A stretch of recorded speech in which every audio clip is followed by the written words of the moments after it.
Bonjour tout le monde, en direct de Saint-Jean-sur-Richelieu. Mon nom est Julie Clermont de chez L'Art Photo et aujourd'hui, je vous amène avec moi pour préparer la boîte miraculeuse avec le fameux Nikon Z6 III qui est destiné à M. Jean Photomode de Québec qui lui aura la gentillesse de nous faire une capsule descriptive de cet appareil photo-là.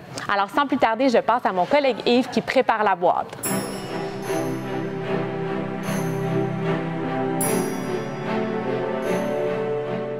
Et n'oubliez pas que L'Art Photo vont livrer partout au Québec. Donc, lorsque vous passez une commande via téléphone ou par Internet, bien, écoutez, c'est pas long, on vous expédie le tout, soit par Puro-Letter ou par Poste Canada, et c'est toujours très rapide.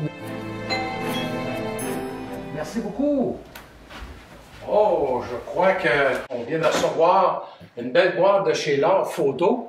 Et oui, c'est le Z6 III qui arrive, ainsi que plusieurs autres équipements pour d'autres clients de la région de Québec. Donc, on descend au studio et on va déballer tout ça ensemble.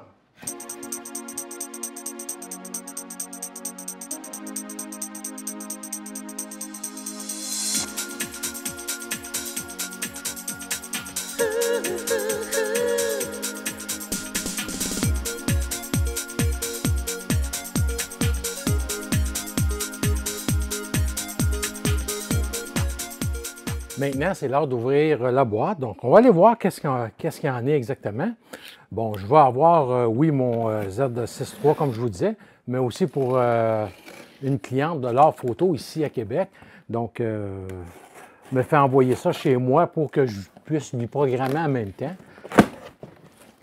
Et aussi, peut-être une surprise que je vous réserve avec L'Art Photo. Alors, on va avoir un Z6 III. Également, la surprise que je vous parlais, on a ici le 28-400 mm qu'on va pouvoir tester et essayer. Plusieurs d'entre vous me demandaient justement comment ce zoom-là pouvait se comporter. Plusieurs veulent voyager léger et avoir quand même un objectif qui va quand même performer au point de vue du zoom. Donc, le 28-400, je vais pouvoir le tester et vraiment venir vous présenter une vidéo uniquement sur cet objectif-là. Donc, ça va être à suivre. Un 105 mm pour la cliente de Québec également, qui, suite à ma vidéo, a décidé de se procurer le 105 mm car vraiment, c'est vraiment un bon objectif. Et finalement aussi, un autre Z6 III. Donc, ce fois-là, le mien. Donc, on va regarder ça ensemble, puis on va procéder au déballage du Z6 III. Tout d'abord, pourquoi j'ai choisi d'aller vers cet appareil-là? Pour faire un tour rapidement, bien écoutez, moi j'attendais plutôt le Z52 qui était pour venir pour surtout filmer mes vidéos parce que lorsque je vais à l'extérieur, parfois sous des grosses conditions de luminosité, bien, pas de viseur sur un Z30, c'est assez difficile. Donc, je voulais un appareil avec un viseur.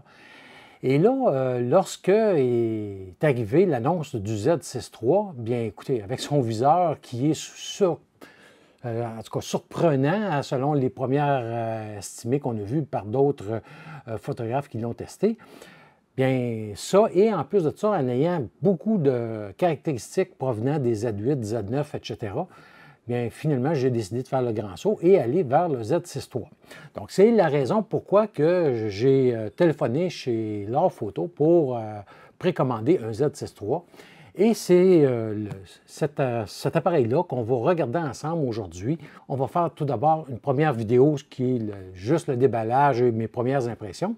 Ensuite de ça, je vais vous faire, là, dans les jours qui vont arriver, une deuxième vidéo avec, ce fois-là, avec les caractéristiques au point de vue de comment le programmer, comment que moi je vais m'en servir. Et vous allez avoir un guide gratuit pour que vous allez puissiez venir télécharger ici dans la section commentaires, là, dans la deuxième vidéo, et aussi qui sera disponible chez L'Art Photo. Donc, on passe avec le déballage. Alors, j'avais commandé une deuxième batterie, naturellement, parce que seulement une batterie, là, c'est vraiment trop court pour moi. Donc, vraiment, ça va être ça ici. On a nos manuels d'instruction. Bon, depuis hier, le manuel complet est disponible. Donc, je vais vous mettre au bas ici, dans la section commentaires, le lien pour aller télécharger le gros mode détaillé du Z6 III. Donc, moi, je vous le conseille. Je suis en train de passer au travers et déjà, j'ai fait mes devoirs là, depuis 24 heures. Là, je suis là-dedans à fond. Donc, ça, c'est les autres, les premières, les documents qu'on reçoit avec. On va avoir un câble USB-C à USB-C, naturellement. Donc, vraiment, c'est pour brancher votre appareil à un ordinateur ou encore pour recharger la batterie directement dans l'appareil photo. On va avoir les petits clips ici lorsqu'on va travailler avec un ordinateur connecté à la caméra pour pouvoir envoyer en Tedler, envoyer nos photos continuelles par câble. Donc, ça sert à venir insérer le câble dans le côté de l'appareil sans avoir danger que ça débarque à tout bout de champ. Ensuite de ça, on a la courroie que moi, je n'utilise pas parce que j'utilise mes propres courroies. On a la batterie, naturellement. Et on va avoir l'appareil photo. Donc, on va regarder ça ensemble.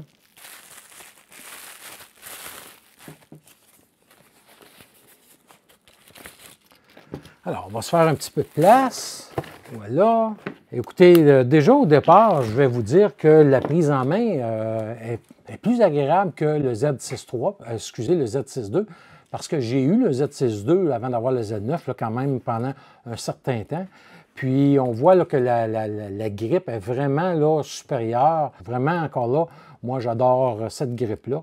Le reste du boîtier, vraiment, là, ça se ressemble beaucoup. C'est solide en main, je vous le dis, là, ça n'a pas de l'air trop plastique. Ça semble vraiment très solide. On a l'écran qui va être sur rotule, donc vraiment, là, encore là, un plus pour moi qui attendait ce genre d'écran-là. Écoutez, il y a certains photographes qui n'aiment pas ce genre d'écran-là et c'est compréhensible. Je crois que sur un Z9, par exemple, et un Z8, peut-être que les écrans comme tels ils sont présentement, c'est beaucoup plus solide que ça ici. Par contre, moi, cet écran-là que j'ai découvert avec le Z30, j'adore parce que souvent, je peux être vraiment encore plus en plongée ou en contre-plongée et l'écran là vient beaucoup plus agréable que l'écran conventionnel du Z9, par exemple, que moi, je suis habitué. Donc, vraiment, là, non, je suis vraiment très heureux là, de la grosseur de l'appareil photo. Je trouve ça parfait. Il est à noter qu'on peut avoir une grippe, donc c'est la MBN14. L'autre chose qu'on remarque, c'est que l'appareil ne vient plus avec un chargeur. Donc, nos batteries, il faudra les charger là, maintenant directement dans l'appareil photo ou acheter le chargeur qui est en option, là, le MH25A. Donc, c'est le chargeur unique qu'on branche dans le mur, qu'on peut toujours se procurer. Par contre, il existe des chargeurs doubles qui se branchent USB-C. Donc, j'en ai fait venir un. Je vais le tester parce que parfois, on peut avoir des modèles qui ne sont pas compatibles avec les nouvelles batteries. Donc, je vais tester ça, puis je vais vous revenir avec mes tests dans la deuxième vidéo. Et vraiment, l'autre chose que moi, je suis vraiment heureux de ça, c'est que maintenant, la télécommande que je me sers, la MLL7 que je me sers avec le Z30 présentement, pour démarrer ma vidéo, prendre des photos à distance, bien c'est complètement compatible avec le Z6 III. Donc vraiment ça, je vous le dis, c'est un plus parce que la grosseur que ça a, c'est petit et c'est quand même un prix là, vraiment accessible. Là, je crois que c'est dans les 70 $ environ la télécommande. Et ça, vous pouvez vous informer chez L'Art Photo, ils en ont toujours. Et moi, que ce soit compatible avec ça, plutôt que les grosses télécommandes obligatoires comme le Z9, bien, bravo à ça. C'est un autre élément lorsqu'on est à l'extérieur, en voyage, qui peut être vraiment pratique. Et en plus de ça, qui va aussi bien aller sur mon Z6 III que sur mon Z30. Et je vous ai préparé là, des petites comparaisons avec les autres appareils existants. Donc, on regarde ça à l'instant. Donc, tout d'abord, si on regarde le Z6 II avec le Z6 III, on voit que le Z6 III il est à peine plus gros que le Z6 II.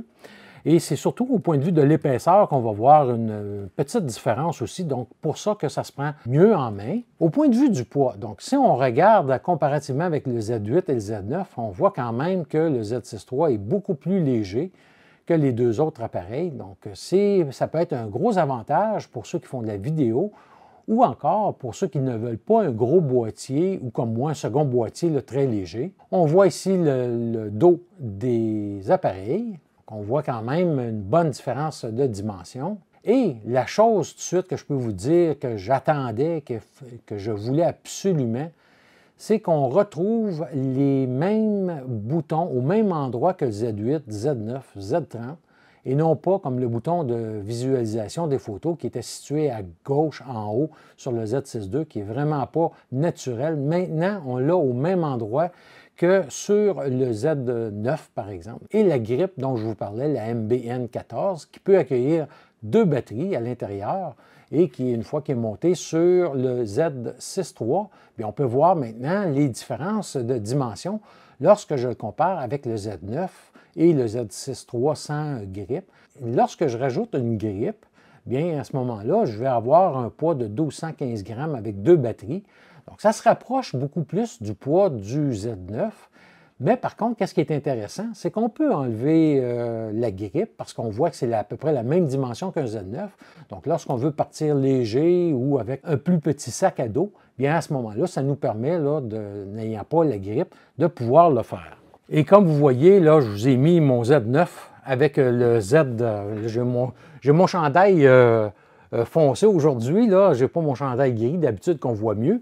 Donc, je me tasse pour que vous puissiez mieux voir la dimension. C'est quand même très important, les dimensions entre les deux appareils. Donc, vraiment, là, ça peut être un frein pour apporter cet appareil-là dans certaines conditions. Moi, ça va demeurer mon appareil par excellence et mon Z6 III qui va venir vraiment bien le compléter. Donc, quand même, très bien. Et je vous ai sorti ici le 24-120, qui est mon objectif préféré, fétiche, si on veut. Et souvent, on me demande, je le répète souvent, quel objectif que j'aurais à partir avec seulement un objectif. Bien, écoutez, si demain matin, j'ai à aller faire un tour photo à quelque part et que je veux passer inaperçu, le Z9, c'est un peu plus difficile, alors que sur le Z6 III, bien, on va voir là quand même que c'est très raisonnable. Voilà, comme si je mets le parasoleil.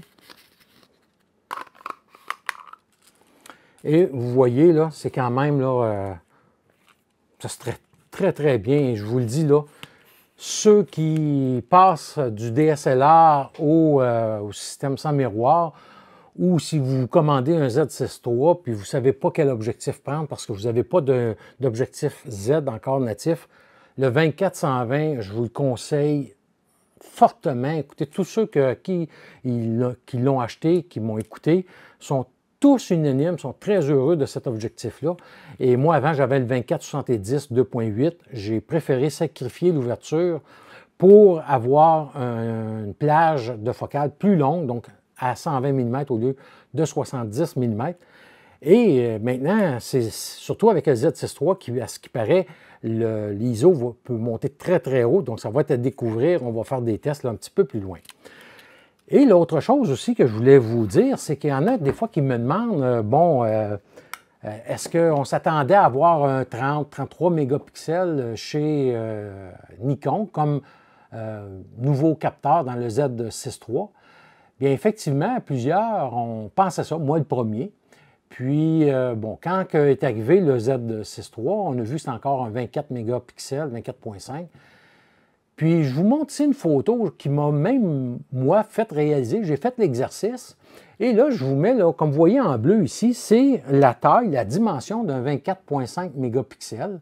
Donc, je vous ai mis les agrandissements qu'on peut faire avec au plus haut, là, à 300 dpi. Là, et on peut voir les dimensions, comme vous pourrez faire un arrêt sur image pour aller voir. Et on peut voir qu'entre le 24.5 et le 33 mégapixels, il y a une différence d'environ 34 %. Et si je passe du 33 mégapixels au 45 mégapixels, on a un autre 36 %. Donc, moi, je pense que lorsqu'on regarde ça et que je compare entre passer le 24 mégapixels au 45 mégapixels, j'augmente ma résolution de 86,5 %. Donc, pour moi, je pense que ça parle. Et entre les deux, bien, moi, je vais vous dire que je préfère avoir les caractéristiques de cet appareil-là avec une très haute rafale. Et qu'est-ce qu'on va voir là, en détail dans la deuxième vidéo. Et je crois que Nikon ont choisi vraiment d'aller dans un bon compromis, donc soit de garder un 24,5 mégapixels, nous donner encore des performances plus haut en haut ISO, et ainsi, quand même, on ne perd pas énormément à avoir passé un 33 mégapixels. Bref, c'est mon opinion, puis je respecte que les autres aussi qui auraient aimé mieux voir un 33 mégapixels, mais je comprends Nikon d'avoir choisi cette piste-là, et je crois que c'est sage aussi.